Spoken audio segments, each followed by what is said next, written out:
Welcome back to the Centimetre Perfect AFL podcast, just the tips edition on YouTube. That is Jesse. I am Liam, and we're back once again to get our tips in for what is going to be round 14 of the AFL season. You can catch us at cmperfect_AFL on Insta, YouTube, obviously, Apple, Amazon, and Spotify for our main podcast. Jesse, let's get right into it tonight, my friend. No wasting time. Right into it. We use confidence points here on the Centimetre Perfect podcast. Jesse, what are confidence points, my friend?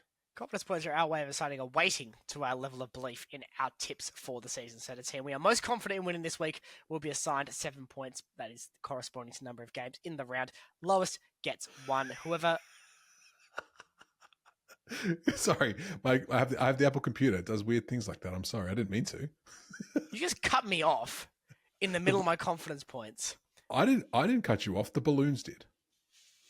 Okay, that's like... not doing this with you because I'm already mad about the confidence points results from last week. Anyway, lowest team gets 1. Whoever has the most points at the end of the season, which should be Liam because his confidence points are crap and stupid, win the competition. Fun. So Jesse, fun. So fun. I think it's fantastic, Jesse. You just don't like it because you had a 12-point lead, Jesse. We had a 12-point lead. Call me secure. I did the whole March Premiers thing. You did. We'll move on to the confidence points now. I got 25 It's a tie. I got 25 last week to Jesse's 18. I made up those 7 points in 1 week. Thank God I did tip Max Corner. I'd be down by a point. That's true. That is very true. So 341 apiece, Jesse. We are all even Stevens. Can I have bonus points for giving you all the Instagram clips in this segment because I just get a bit silly? Absolutely not. Okay. Absolutely. I worked hard. You could be funny this week, then, which is actually harder than me getting the tips right based on last week's results. That's correct. You are right. But no, it's all even Stevens now, Jesse. Halfway through the season, this seems about right. You'd think with the confidence points, someone would just take off and just go bananas, but it is not to be. It's been even. It's been very even. We'd like to see it. Let's get into it, Jesse. Starting with Thursday Night Footy at Marvel. Well, if there's ever two teams that embody Marvel, it is St Kilda hosting the Western Bulldogs. I'm sure this will be well attended on the home side of things. Thursday Night Footy. St Kilda need to keep the ball rolling after the bye, after winning in Alice Springs. The Dogs need to desperately arrest what was a disappointing loss for them against the Hawks 7 days prior. As the loser of last week, I'm just going to go first, get things rolling here. Dogs with 5 for me. They're a better side than St Kilda. They're a significantly better side than St Kilda, I think, when you look at it pound for pound. They've got a real point to prove.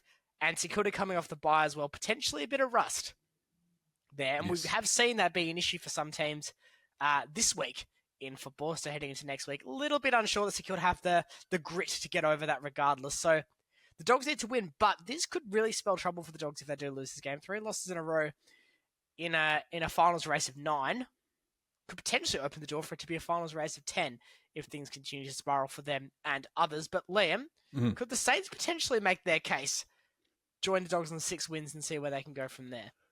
Do you know what? I think the Saints tend to win these games. I don't know what it is about the Saints, but sometimes they just pull it out and they just go, oh, you know what? Yeah, let's just play some good footy today. Why not? That said, Bulldogs with 3 for me. Well, by all means. Yeah, I mean, I think Bulldogs still should get the job done. I said 3. I meant 4. Is that okay, Jesse? Yeah, that's fine. You can have 4. Fine. That's fine. Thank you. Bulldogs with 4. I think, everything you just said is pretty much spot on. I need to add nothing more to this analysis. But yes, troubles if the Dogs do lose this game. Let's move on to the next game Friday night. Friday Night Footy. Oh, gee, bring your Wellington boots for this one. In about 45 jumpers. Hawthorn hosting Adelaide down in Launceston. Lonnie always gets a good crowd to these games. They're pretty well paced. I do love the Hawks in that part of Tasmania. And both sides right now, this would be as good as a game we've seen in Tassie in terms of quality sides in a while now. Should be a barn burner here, Liam. How are you separating these two very good football sides?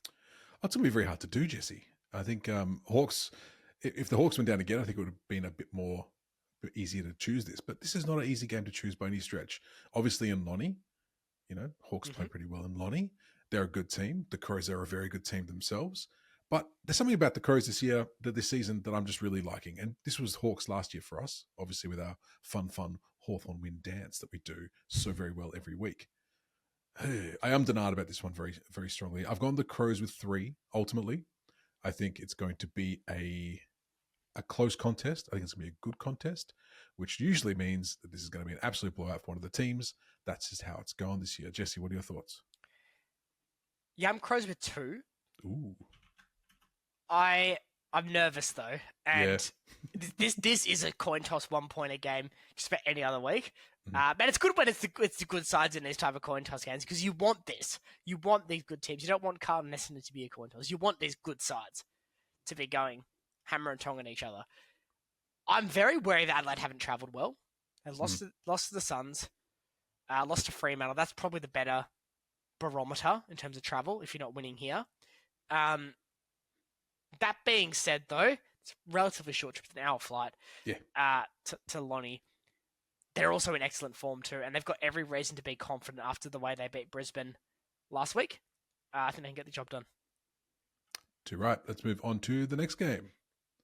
Brisbane hosting GWS up at the Gabba on Saturday afternoon. The Lions, well, they'll be licking their wounds after their loss against the Crows, whereas the Giants will be very frustrated after the power went out on them at the hands of Ken Hinkley and Port Adelaide. Jeez. I'm up first here, Lions with 6. I tend to punish teams the following week in confidence points that play really badly. The Giants fit that bill squarely. They were so unthreatening. If they turn up in a remotely the same level of quality, they will get blown off the park. Yeah, really nothing much to say. I've got Brisbane with 5. Same reasons, Jesse. I think the Giants the last few weeks have been, even though they've got a couple of wins in there, they're just not looking that great. They're not looking that great. And the Lions at the moment, yeah, I've been iffy on the Lions this year. I know they're obviously doing very well, but I've gone on record a few times this season saying they've been winning, but there's something about them that just doesn't seem to have that same kind of, I don't know, gusto as they did last year. That's it. Well, it's very difficult to galvanise after winning a premiership and maintain that same level. That is true. That is true. But no, Brisbane with 5. I think they'll get the job done. I think quite handsomely over the Giants as well. Let's move on to the next game. Essendon hosting Geelong at the MCG. The Bombers will look to keep their faint finals hopes alive with a win, whereas the Cats will want to be strengthening their grip on the top 4. Liam, how many points for Geelong? 6 for Geelong, Jesse. I think probably could have gone the full 7. But that means you've done something dumb in the next game, haven't you? Oh, yeah. You know it. No, Geelong with 6. They'll be too good for the Bombers, you would think. No, I don't think there's much more to say about that one, Jesse. Geelong with 7. What's the next game? Wait, I got to type it out for my notes later. Kangas. This is your job. Sorry, Jesse. It's my job. I just wanted your approval to do the next one. North Melbourne hosting Fremantle Optus Stadium. No, don't adjust your YouTube TV sets. You heard that correctly. The Roos continue their attempt to conquer the Western Seaboard with a game in the final house against a Fremantle side with 3 wins on the bounce, but coming off the bye. I'm up first. I've kind of given away what Liam's tip is going to be anyway. North with 4. Fremantle with 4 for me. Fremantle with 4 for me. But there's a couple of key caveats here with this. Yep. Fremantle don't play well off the bye, for starters. Yep. True. The difference in coaching quality in the respective boxes is like putting an Olympian next to a vac swimmer and saying do 50 metres freestyle. And North have had Freo's number in recent years. They've not been able to get out of the mud. Fremantle against North Melbourne, and I don't think this is a foregone conclusion. Keep in mind as well, the crowd's not going to be very big. No. I don't think there's desperation would be the word I'd use to describe Fremantle's attempt to sell tickets for this game to fill it, because like North have a decent WFL, but they're not going to fill 60,000 as a home side. No, I'm not going. No, I might. You might. I'm not. Unless they reduce it to like $10, and I'll probably go. Yeah. But then they'll be too stubborn for that. It's a waste. I feel like, in many ways, I get why North are doing it, and I'm glad that they're getting themselves out of the financial pickle they've been in. And honestly, for them, it works because it's not going to be I don't think it's going to be a big crowd. I think they'll be lucky to get 35, and that gives North a significant number back over what they normally have to deal with Optus, which is a very raucous local crowd, whether that be Fremantle or West Coast. Mm-hmm. So don't dismiss them. I know you have, but don't dismiss this going the way of the Roos. Well, I haven't dismissed anything, Jesse. You don't know who I've tipped. For all you know, I could have gone North with 7. I haven't. I've gone Freo with 7. I'm putting my full confidence points in the boys one time this year. Okay. And that's this game. No, I should probably do that too. When do we play Essendon?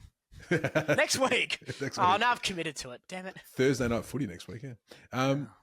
Yeah, Freo with 7. I'm going to back him in to keep playing the kind of footy they have been playing. Obviously, famously, again, you're spot on, Jesse. After the bye, usually no good. Kangas have our number. And, third of all, it's Freo. Who knows what they're going to do. But I'm going to back him in. I'll back the boys in this week. 7 for Freo. Oh, it's going to bite me in the ass. All right, let's go to the next game. Jesse. Port Adelaide fresh off a big win up in Canberra. Host Melbourne fresh off a disappointing loss at the Adelaide Oval. Both sides can see the finals stadium bus service driving away very quickly. Mm-hmm. They've got their smart rider out and they're chasing as fast as they can, but one side is past it and the other side just has never reached their peak and has a bad coach. So, which is ironic, we're talking about coaches and buses, which is the game that we kind of did last week, talking about illegal dumping and Josh Carr, but the only dumping here might be a dumping of people's want to watch football when this game comes on, because it's going to be the D set for commentary, two sides that are generally woefully out of form, and luckily it's not at the G, because at least people will go to this game because it's a Port Adelaide home game. Thank goodness for that, Liam. Who are you assigning your confidence points to? Yeah, this is my coin toss game, this one. I think you've got the Power, who are going to be very thankful for the win they got last week and going to be thankful they're playing at home. And you got the D's, who, despite a couple of losses on the trot, are still playing some pretty nice footy. So that's true. I was probably a bit harsh on the Demons. They are playing decent footy at the moment. They are. I actually think this could be a sleeper. This could be a sleeper. Because as in me going. Yeah, correct. Get your 40 winks in. Absolutely. Because realistically speaking, if there was any glimmer of hope for either of these teams, it's this week. If it's not this week, it's now or never. Yeah, it's now or never. It's now or never for Ken Hinkley specifically. That's true. If he wants to be a premiership coach, this has to be a win for Port Adelaide. It starts here. It's not going to start here. Melbourne with 1 for me, Jesse. I'm going them to keep it going on. Obviously, despite what happened at the end of the last match with a bit of argy-bargy between the players, I think they'll just talk it out. They'll be fine. Melbourne with 1. Jesse, what are your thoughts? Look, 6-day break for Melbourne concerns me, given how rough King's birthday was in terms of the rigour in the game. But Port, at the end of the day, they're just not a very good side. And normally, the Adelaide Oval advantage would swing me to tip them in a coin toss, just because they have played Adelaide Oval pretty well since they've had it as their home ground. But they're just not playing it very well right now. They're not a very good side. And they're coming off the win. Melbourne aren't. But Melbourne are coming off playing the best side in the competition. Whereas Port are playing as a side that you never know which one's going to turn up. Melbourne with 1 for me as well. Really, if I could say half a confidence point, I probably would be for this game. It's just one of those things where I need to wait and see. All I know is neither of those sides will play finals. Fair shout. And let's move on to the second game at Optus Stadium for the weekend. West Coast hosting Carlton on Sunday afternoon. I'm up first here. Just going to keep this one nice and tight. Carlton with 3. I was really hoping we could tip this a bit differently and go with West Coast here. But just little things last week have worried me out of it. I don't like the way things panned out, and I don't think they can play 4 quarters of footy still. Yeah. Carlton are completely susceptible to losing this type of game, and it would not surprise me in the slightest if they did. But I get the sense of more of a case of Carlton losing the game than West Coast winning it, which, to West Coast credit, they won their game this season. Mm-hmm. They went out and outplayed St Kilda pound for pound. I don't know if they can do that this week, just based on what we saw for a lot of that Bunbury game. But Liam, what about you? Do you have a different take on this one? No, I actually have a very similar take. I've got Carlton with 2. Again, I could see the Eagles actually getting up in this one. It goes to show with our confidence points being so low in this particular game. But I could see this being the game that the Eagles kind of just turn it up like they did against St Kilda and take the win. I'd like to see that. But at the end of the day, like you said it perfectly before, they just can't play 4 quarters. They really struggle. And while the Blues have one good one and then usually just kind of peter off slowly as the rest of the game kind of ends, the Eagles tend to fall off a bit of a cliff, unfortunately. So I think there's going to be too much to ask. Hopefully not. Hopefully they get a win. But Carlton with 2 for me. Jesse, that's it. That's all our games. Only 7 Round 14. games. in the bag. Done. Send the lovely people home. Thank you, everyone, for tuning into our Just the Tips edition of the Centimetre Perfect AFL podcast. Drop it in the comments who you think is going to win this week, even assign confidence points if you feel like it, because why not? That's the theme of the whole show. Until then, enjoy your footballing weekend. We'll see you next week on the Centimetre Perfect AFL podcast. Bye, everybody.